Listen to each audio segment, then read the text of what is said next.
سے کہا۔ جی ہاں، السلام علیکم بھائی صاحب، بات کریں۔ وعلیکم السلام علیکم۔ جی بھائی صاحب، خیریت سے ہیں آپ؟ جی الحمدللہ، میں موسیٰ بات کرتا ہوں، بری سے بات کرتا ہوں۔ ہاں بات کریں موسیٰ بھائی، کیا حکم؟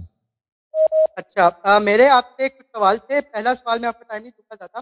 پہلا سوال میرا آپ سے یہ تھا کہ جو سورہ توبہ ہے، آیت 40 قرآن، ٹھیک ہے، جس کے اندر ابو بکر اور غار والی بات، ٹھیک ہے، صحیح ہے، تو اس کے اندر سوال آپ کا، میں نے ایک لیکچر سنا تھا جس کے اندر آپ نے کہا تھا کہ جو رسول کا جہاں پہ تربت ہے وہاں سے ممبر جو ہے وہ جنت کا ٹکڑا رسول کی حدیث ہے، ٹھیک ہے، تو وہاں پہ بھی مشرک کفار بیٹھے تھے، منافق بیٹھے تھے، تو غار کے اندر اور اس کے اندر زیادہ فرق تو نہیں ہے، مطلب کہ اوبویسلی وہ جگہ غار سے زیادہ افضل ہے۔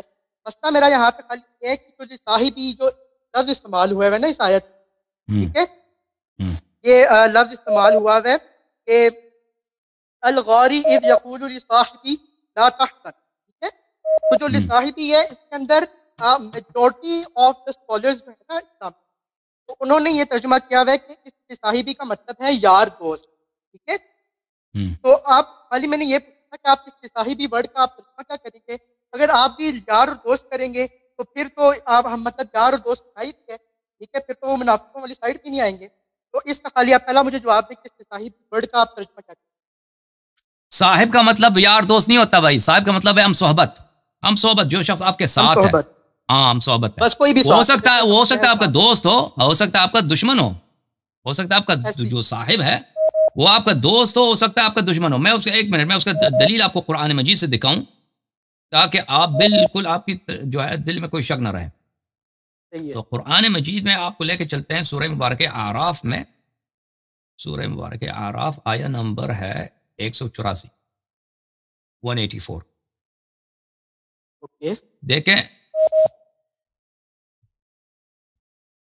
دیکھیں یہ سورہ مبارک اعراف ہے، یہ سورہ مبارک اعراف ہے۔ اولم یتفکروا ما بصاحبہم من جنہ، کیا ان لوگوں نے اس بات پہ غور نہیں کیا کہ ان کے ساتھی کو ذرا برابر بھی جنون نہیں ہے؟ ٹھیک ہے نا، یہ کس کے؟ محمد جوناگڑی۔ اب طاہر قادری، کیا انہوں نے غور نہیں کیا کہ انہیں اپنی صحبت کے شرف سے نوازنے والے رسول اللہ صلی اللہ علیہ وسلم کو جنون سے کوئی علاقہ نہیں ہے؟ ہاں، کیا انہوں نے غور نہیں کیا کہ ان کے رفیق صاحب کا کیا ترجمہ ہے کہ انہوں نے رفیق کو کسی طرح کا بھی جنون نہیں ہے؟ تو اس آیت میں واضح طور پہ کیا ہے کہ رسول صلی اللہ علیہ وسلم کو صاحب بنایا کس کا؟ مشرکین کا۔ یہ مشرکین کے صاحب ہیں یا ہم صحبت ہیں کیونکہ ان کے پڑوسی ہیں، ان کے شہر میں رہتے ہیں، صحیح ہے، وہاں وہ ایک ساتھ آ کے بیٹھتے ہیں مسجد الحرام میں، ادھر وہ بتوں کی پوجا کرتے ہیں یا اللہ کی پوجا کرتے ہیں، تو کیونکہ صحبت ہوتی ہے تو ان کو صاحب کہا گیا۔ یہ صاحب، دیکھو میرے بھائی، صاحب یہ نہ مدح کے الفاظ ہیں نہ مذمت کے الفاظ ہیں، اس میں نہ تعریف ہے نہ مذمت ہے، نیوٹرل ورڈ، ہاں نیوٹرل ہے۔ ہو سکتا ہے اچھا آدمی ہو آپ کے جو ساتھ ہے، جو ساتھ والا آدمی ہے وہ اچھا آدمی ہو سکتا ہے، برا آدمی ہو سکتا ہے دشمن ہو سکتا ہے دوست ہو، ہاں، تو رسول اللہ صلی اللہ علیہ وسلم ان کے صاحب ہیں، ان کے ہم صحبت ہے، اس طرح نہیں کہ رسول اللہ صلی اللہ علیہ وسلم ان کے دوست ہیں، ان سے کوئی وفاداری ہے۔ جی ہاں، صحیح ہے۔ دوسرا سوال یہ ہے کہ جو تحریف قرآن کی آپ کافی حد سے پیش کرتے ہیں وہ کہ وہ کیا کہتے ہیں، وہ حضرت عائشہ کی آپ کافی پیش کرتے ہیں بخاری مسلم سے کہ ان کی ایک بکری کھا گئی تھی وہ آیات، ٹھیک ہے، تو اس کے اندر میرا آپ کا کیا موقف ہے؟ کیا آپ تحریف قرآن کو بتاتے خود مانتے ہیں؟ دیکھیں میرے بھائی، یہاں پہ دیکھیں جو مسلمانوں کا فی الحال عقیدہ یہ ہے نا، پورے عالم اسلام میں آپ جائیں وہی کہیں گے کہ قرآن کم نہیں ہے، قرآن میں جو کم کہہ دے وہ کافر ہے، ہمارے جو بھائی ہاں، اور جو شیعہ حضرات ہیں وہ تکفیر تو نہیں کہتے کہ کافر ہے، لیکن کہتے ہیں ہمارا عقیدہ یہ نہیں ہے کہ قرآن میں کوئی اچھا، اس کے اوپر جو قرآن کی سورہ الحجر آیت نمبر 9 ہے، اِنَّا نَحْنُ نَزَّلْنَا الذِّکْرَ وَإِنَّا لَهُ لَحَافِظُونَ، بے شک ہم نے یہ قرآن نازل کیا ہے اور ہم ہی اس کے محافظ۔ تو جب قرآن میں ایک آیت ہے تو پھر ہم مطلب کہ امام جعفر صادق علیہ السلام کا حدیث ہے کہ اگر ہماری کوئی حدیث قرآن سے ٹکرا رہی ہے، حالانکہ کبھی ایسے ہوا تو نہیں ہے، لیکن اگر انہوں نے احتیاطاً بتایا کہ اگر ٹکراتی ہے ہماری حدیث، دیکھیں صرف یہی ایک دو آیتیں ہیں بھائی، دو آیتیں ہیں کہ ان کا مسلمان لے کے آتے ہیں نا کہ یہ دلیل ہے کہ قرآن جو ہے اس میں کوئی کمی بیشی نہیں ہے، لیکن یہ ان احادیث اس آیت کا صدر اول میں جو مسلمان تھے، صحابہ جو تھے، ان کو بھی پتہ تھا یہ آیت ہے، ان کے نزدیک اس آیت کا یہ مفہوم نہیں تھا، ان کے نزدیک اس آیت کا یہ مفہوم نہیں تھا۔ اگر یہ مفہوم ہوتا تو پھر کیوں انہوں نے کہا کہ آیت کم ہوئی ہے؟ ان کے نزدیک کیا یعنی یہ آیت کا ایک جو ترجمہ ہے، یہ اس آیت کا ترجمہ مختلف طریقوں سے کیا جا سکتا ہے، کیونکہ قرآن کی آیات ایسی ہیں نا تو اس کو آپ مختلف انداز میں ترجمہ کر سکتے ہیں کہ ہم نے یہ ذکر نازل کیا ہے اور ہم اس ذکر کی محافظت کریں گے. اب ذکر سے کیا مراد ہے؟ ذکر سے ہو سکتا ہے قرآن تو ویسے بریکٹ میں ہے. ہاں قرآن مراد ہو، ذکر سے مراد کوئی اور چیز ہو جو ہمیں نہیں معلوم. یہ اللہ جانتا ہے ذکر سے کیا مراد ہے. ذکر کا مطلب ضروری ہے قرآن. ہاں ہو سکتا ہے ذکر سے مراد کوئی اور چیز ہو جو ہمیں نہیں معلوم، وہ کچھ بھی ہو سکتا ہے. ٹھیک ہے نا؟ ہو سکتا ہے ذکر سے مراد قرآن ہی ہو، لیکن ہم اس کی حفاظت کریں گے. یہ اس کون ہے؟ یہی تو مفسرین کہتے ہیں نا کہ اس سے مراد پیغمبر صلی اللہ علیہ وسلم. بہت سارے مفسرین کہتے ہیں اس سے مراد ہم نے قرآن نازل کیا ہے اور ہم اپنے حبیب صلی اللہ علیہ وسلم کی حفاظت کریں گے. ٹھیک ہے نا؟ تو یہ آیت متعین نہیں ہے کہ یہ آیت صریح ہو. یہ آیت یعنی اس کے یہی صرف اس معنی میں یہ نص ہے کہ ہم قرآن کی حفاظت کریں گے، ہم نے قرآن کی حفاظت کی ذمہ لیا ہے. تو اس طرح کوئی نص نہیں ہے یہ اس معنی میں. یہ ایک غلط ترجمہ ہے کیونکہ کوئی دلیل اور نہیں ہے، حدیث نہیں ہے، کچھ بھی نہیں ہے. ٹھیک ہے نا؟ اور آیات بھی نہیں. یہ اسی آیت کو پکڑ کے بیٹھ گئے اور اسی ایک ترجمے کو. اس آیت کے متعدد ترجمے ہو سکتے ہیں آپ، اور کسی کے پاس دلیل نہیں ہے کہ باقی ترجمہ جو ہے غلط ہے اور صرف میرا ترجمہ صحیح ہے. ٹھیک ہے نا؟ وہ صرف اسی صورت میں صحیح ہو سکتا ہے. صرف اسی صورت میں یہ آیت کا ترجمہ صحیح ہو سکتا ہے کہ کوئی واضح دلیل لے کے آئے کہ باقی جو ترجمے ہیں وہ غلط ہیں، باقی جو مفسرین کے آراء ہیں وہ غلط ہیں.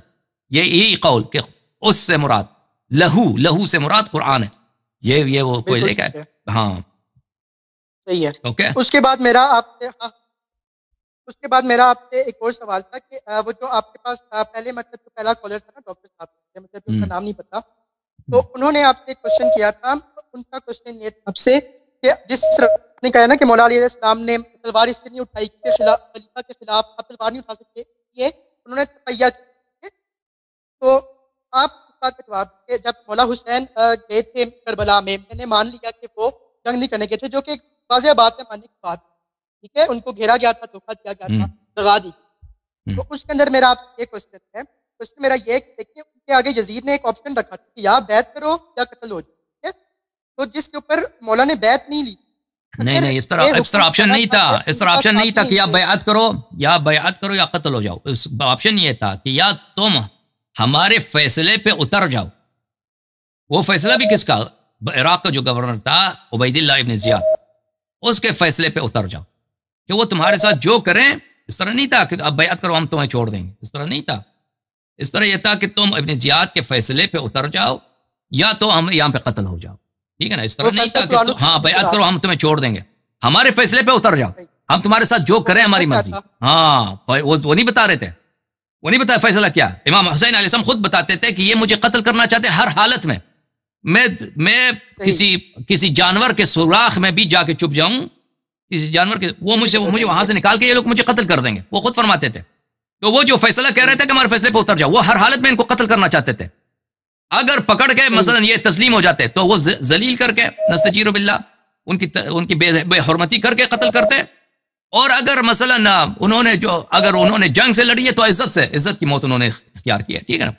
اور اس کی دلیل بھی یہی ہے کہ ابن زیاد نے خط لکھا عمر ابن سعد کو. عمر ابن سعد کون ہے؟ سعد ابن ابی وقاص کا بیٹا، اس کا کمانڈر تھا عراق کربلا میں. کہ مجھے پتا ہے کہ ایک شخص جب قتل ہو جاتا ہے تو پھر اس کی بدن کو اگر آپ مار پیٹ لیں تو اس کا فائدہ نہیں ہے، لیکن میرا دل ٹھنڈا کرنے کے لیے یہ جب قتل ہو جائیں تو امام حسین علیہ السلام کے بدن شریف پہ اپنے گھوڑے دوڑا، اس کا حکم تھا.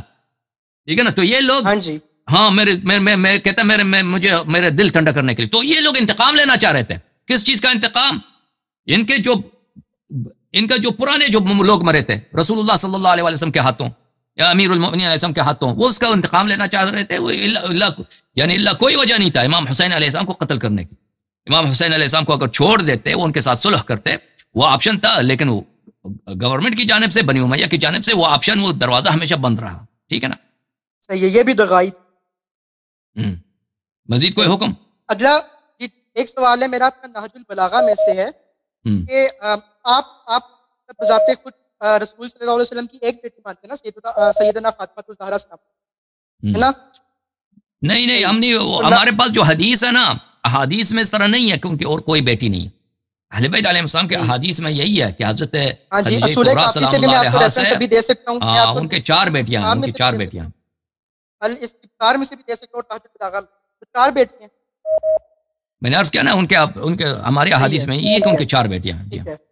اب پھر میرا آپ سے سوال یہ ہے کہ جو حدیث ثقلین ہے کہ قرآن اور اہل بیت کو پکڑو، ٹھیک ہے، تو اس کے اندر سے پھر جو کیا کہتے ہیں عثمان کو ذوالنورین کہتے ہیں، ٹھیک ہے، 2 رسول کے بیٹے ہیں ان کے پاس، تو اس طرح تو پھر وہ بھی اہل بیت میں لگ جائیں گے. اس کے بعد نہیں، اہل بیت وہی ہیں، اہل بیت وہی ہیں جو اصحاب کساں ہیں. اصحاب رسول اللہ صلی اللہ علیہ وسلم نے واضح کر دیا، ہاں جو اہل بیت ہیں وہ اصحاب کساں ہیں، اصحاب کساں ہیں.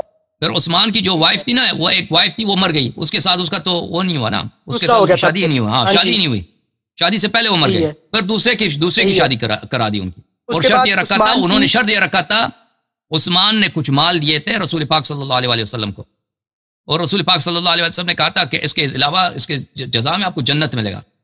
تو اس بیٹی نے یہی شرط رکھا تھا کہ میں اس شرط کے ساتھ عثمان سے شادی کروں گی کہ عثمان جو ہے وہ جنت میں جو گھر ہے مجھے دے دے. تو عثمان نے کہا ٹھیک ہے، میں جنت میں میرا جو گھر ہے میں آپ کو دے دیتا ہوں. تو عثمان نے وہ جنت میں وہ جو گھر تھا دے دیا، پھر اس کی شادی ہو گئی. پھر ہماری احادیث میں یہ ہے کہ عثمان نے اس کو مار کر اس کو قتل کر دیا تھا. یعنی اس رسول اللہ صلی اللہ علیہ وسلم کی بیٹی جو ہے امام حضرت زہرا سلام اللہ علیہا کی جو بہن ہے، وہ شہید دنیا سے گئی ہیں. عثمان نے ان کو مارا تھا، یعنی مار کے بیچارے کو شہید کر دیا تھا. جی ہاں یہ ہے. اور بولے بھائی، آپ کی لائن کٹ گئی میرے خیال میں. اچھا ابھی ہمارے بھائی ہیں سکر والے